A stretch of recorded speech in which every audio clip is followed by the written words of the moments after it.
யவனிகா ஸ்ரீராமுடைய கவிதைகள். வாழைப்பழத்தோல்.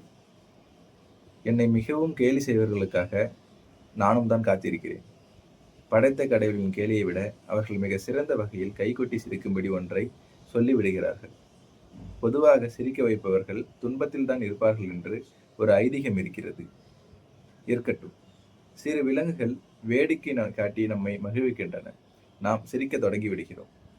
அனைத்தும் தவறுதலாக திட்டமிட்ட மனிதர்கள் நோக்கங்கள், அலட்சியங்கள் அல்லது தரை மீதான உடல்களின் சறுக்கல்கள் அனைத்திற்கும் அடிப்படையான நிலைகளில் நம் மீதேயாயினும் அப்படியான ஒன்று நிகழும் பொழுது சிரிக்க துவங்கிவிட்டோம். சிலர் வாழ்க்கை சிரிப்பாய் சிரிக்கிறது என்பார்கள்.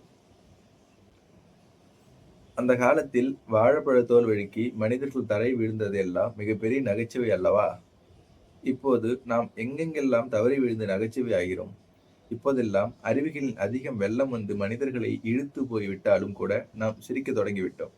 கோபத்தில் பெண்கள் ஆடையை தூக்கி காட்டினாலும், ஒரு சாட்டிலைட்டின் விண்வெளிக்குள் செலுத்தி விட்ட பூஸ்டர் ஏவுதளத்துக்கு திரும்பினாலும், பாலைவனங்களில் மழை பொழிந்தாலும், ஒரு மேடை பேச்சாளர் நம் முகத்தில் காரி துப்பினாலும் நாம் சிரிக்க தொடங்கி விடுகிறோம். அதனால்தான் யோசிக்க வேண்டியிருக்கிறது.